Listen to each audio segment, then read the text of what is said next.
like to keep my fingers on the pulse of youth culture and what's going on in the hip hop community. And there's this guy named FBG Butta from Chicago. He was arrested in 2015, and his co-defendant just so happened to be one of the biggest underground artists in Chicago in 2015. Butta went to prison. His co-defendant went to prison, and Butta got out of prison 2 years ago. His co-defendant just got out a month ago. And his co-defendant, the guy who used to be a top underground rapper, when he came out, he was saying that Butta told on him and testified against him. And that is why Butta was able to get out earlier than him.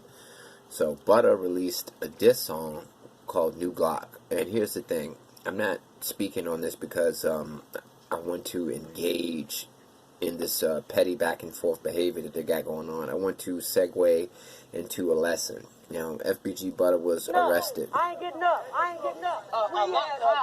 We just come on. Alright, and a lot of people are saying this is an illegal search and seizure. He's going to beat it, blah, blah, blah. Let me tell you something. When Butta is on probation or parole, I don't know what they got out there in Illinois, either parole or probation. And when you're on parole or probation, you don't have the right to privacy. You can't say, oh, it's an illegal search and seizure. They can search you whenever they want. They can come to your house at 3 in the morning, come into your house without a warrant, and say, hey, I'm searching you. You know, when you're on probation and parole, they explain these things to you. So what I assume happened is this guy, Lil Jay, just got out, and he's doing interviews and stuff like that, talking about how this guy Butta testified on him, you know, and Butta responded with a diss video. You know, he responded with a diss video called New Glock.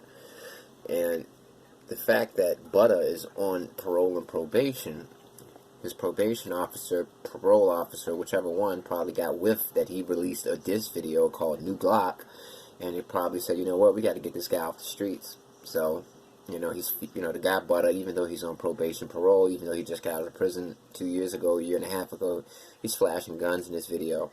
So, you know, these things happen. The police coordinate with parole officers, and especially when they want to avoid violence. They know, okay, these two co-defendants are, you know, they're going back and forth over snitching allegations. One is saying that the other told on him, the other is saying that the other one told on him, and we need to de-escalate this situation. What can we do? Oh, Butta is on probation. He's on parole. He flashes guns in his music videos. He goes live on Instagram with guns. Let's get him on a gun charge and get him out the way, and that way we don't have to worry about them two killing each other. So that's the game. So if you're on probation and parole, you really need to watch yourself because you don't have the right to privacy. There's no such thing as a legal search and seizure. They can do what they want with you.